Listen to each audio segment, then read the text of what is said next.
In this video, I'm going to show you how to replace the front lower ball joint on this Honda Accord. Located at the bottom of your front knuckle, we will be using a ball joint press to get this out, so make sure you have the necessary tools. Let's get started.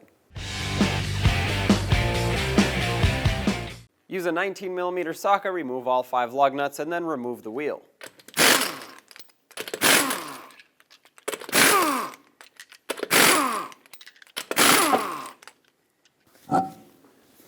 Let's remove the axle nut. You're going to need a 36mm socket.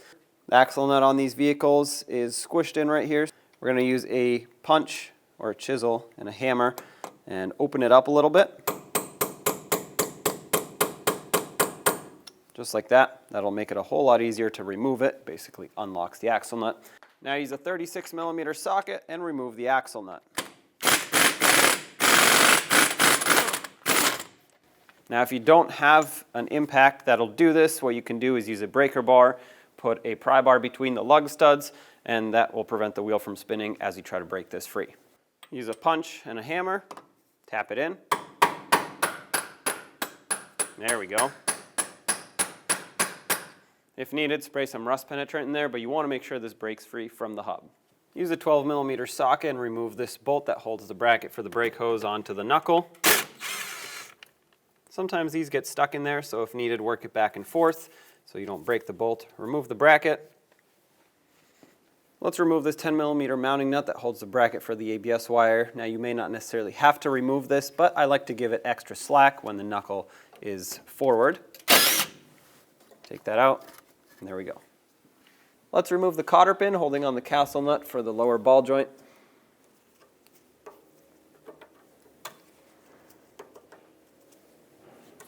Straighten this out.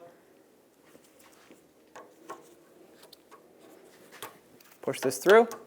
Hopefully yours isn't stuck on there. A lot of times they seize up. If that's the case, you can just cut it and hammer a socket right over it. Take this out. Discard it. You don't want to reuse these. Use a 19mm socket and remove this mounting nut. Stick it back on a few threads. That way when we separate this, things don't separate too much. Now what you can do is apply pressure to this stud. The upper control arm and the knuckle is naturally going to want to pull up or at least stay where it is. This is going to naturally stay where it is or press down. So basically they want to separate. I'm going to use a pull jack. If you're on the ground, you can use a floor jack to apply some upwards pressure to the knuckle. You can either press directly up on this stud, but if you have the rotor screws that hold it flush onto the hub, you can also use anything to apply a little bit of upwards pressure on the rotor because it's, well, secured safely onto the hub. Now take a hammer, tap right here, and that should separate these two. There we go. That's all it took. Take this out. Remove your support.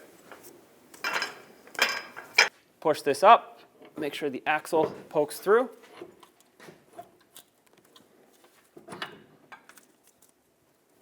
Pull the knuckle aside.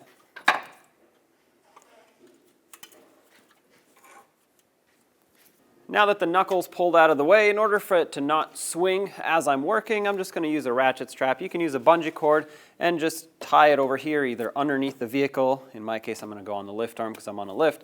I just don't want it moving while I'm working. We have to remove this ring that goes around the wheel bearing and the ABS sensor, and make sure you remember that this little notch goes around the ABS sensor for when we put it back. We have to do this so that the ball joint can have space to come up and out. Just work this, and sometimes keep in mind they do get seized up, but they should pop out.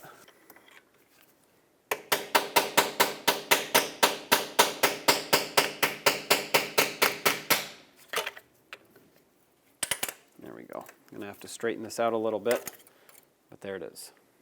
There are actually multiple ways of removing these ball joints, and it is quite challenging because it sits so close to the knuckle. There is a special cup adapter that you can buy for a ball joint press that sits up here, follows the shape of the knuckle, and then you can use your ball joint press and press this up and out. You can use an air hammer with a hammer bit, which is what I'm actually going to use, so we can drive it up through vibrations.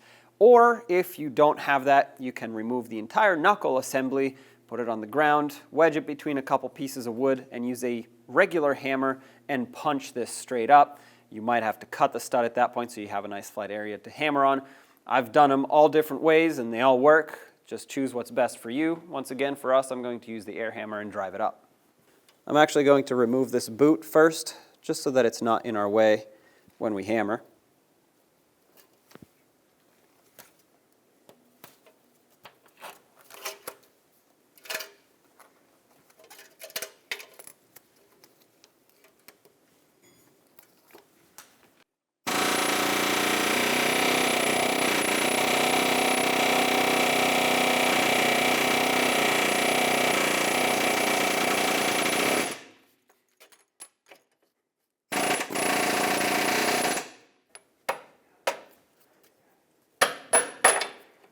There it is.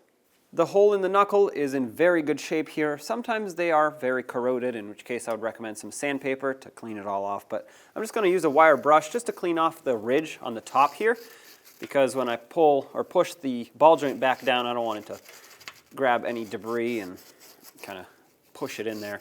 That would make the installation a little bit more difficult. But if it's nice and clean, everything should slide in very smoothly. If you accidentally hit any of this with the air chisel or the hammer or even the ball joint press and caused it to gouge or maybe be sharp in any way, definitely clean that up, sand it down so that not only you don't get hurt, but the ball joint boot doesn't tear if it touches it. Here's my setup for installing the ball joint. I have the ball joint press, a receiving cup on the bottom that the ball joint is going to press into, an adapter on the top just so I make sure that I press on the outer edge of the ball joint. You never want to press on the inside. That will completely damage the ball joint. You'll need a new one. And then of course the ball joint here that I just started by hand, just placing it in the knuckle, making sure that it goes in straight. If it starts going at an angle at all, stop and recenter it, because not only could that damage the ball joint, but also the knuckle. Having said that, let's start pressing this in a little bit at a time. Make sure you watch it.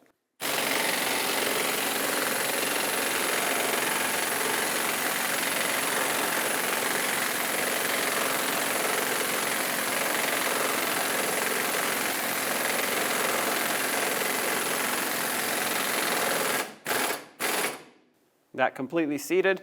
If you wanted to, you could take a little hammer, tap the knuckle. Any vibrations you cause up there will actually allow the ball joint to completely seat if it isn't already. This is completely seated, so I'm going to slowly release my ball joint press. Double check it visually. Everything seems perfectly seated. Just as a little tip, if you oil up the threads on your ball joint press, it actually can make it a little bit easier to press this in because you remove friction from here. Let's reinstall this ring. Make sure that little bump goes around the ABS sensor. If you need to clean up that ridge on the knuckle, do that, and then tap it in with a hammer. Use a punch and drive it in to seat it all the way.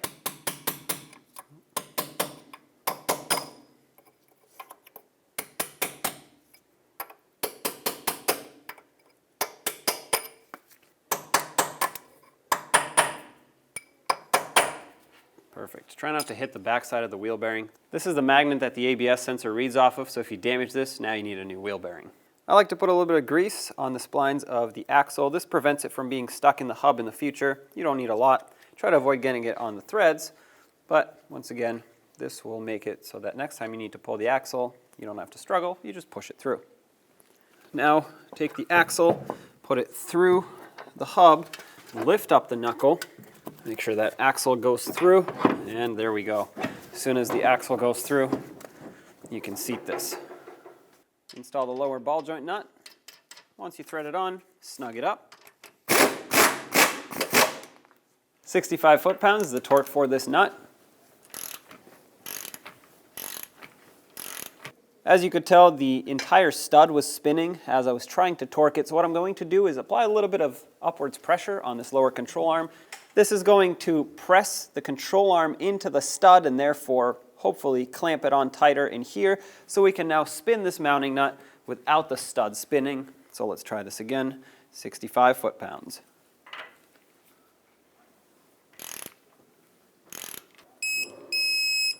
So the slot for the cotter pin needs to line up. And to do that, you want to keep tightening to the nearest slot instead of loosening. You never want to loosen on these.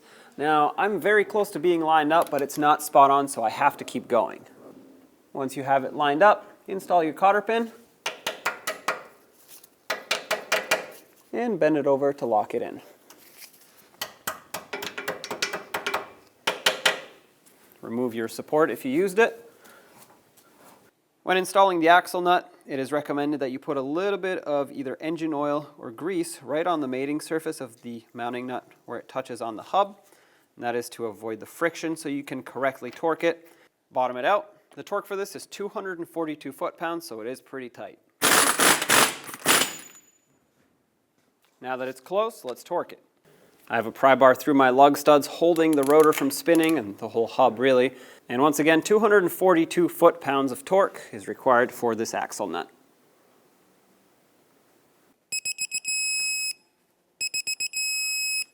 All right.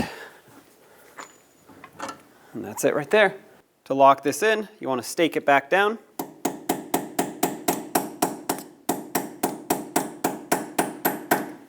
That's plenty. Let's reconnect this bracket holding on the brake hose. Use that 12mm headed bolt, snug it up. Don't make it too tight, just snug it so it can hold the bracket on the knuckle. Reinstall this bracket for the ABS wire and the bolt holding it on.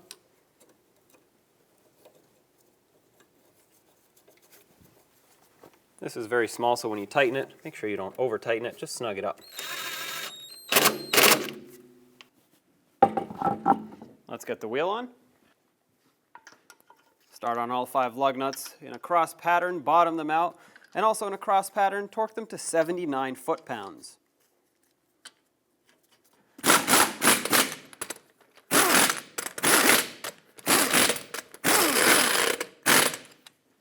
"79 foot-pounds in a cross pattern, here we go.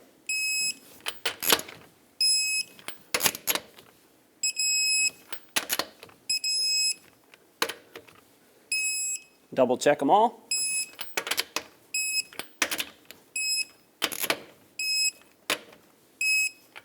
Now take it for a road test and don't forget to get an alignment. When only the best will do, demand TRQ. The only company that lets you view before you do. TRQ is committed to offering the highest quality aftermarket auto parts that are engineered for peace of mind. Thanks for using and viewing with TRQ.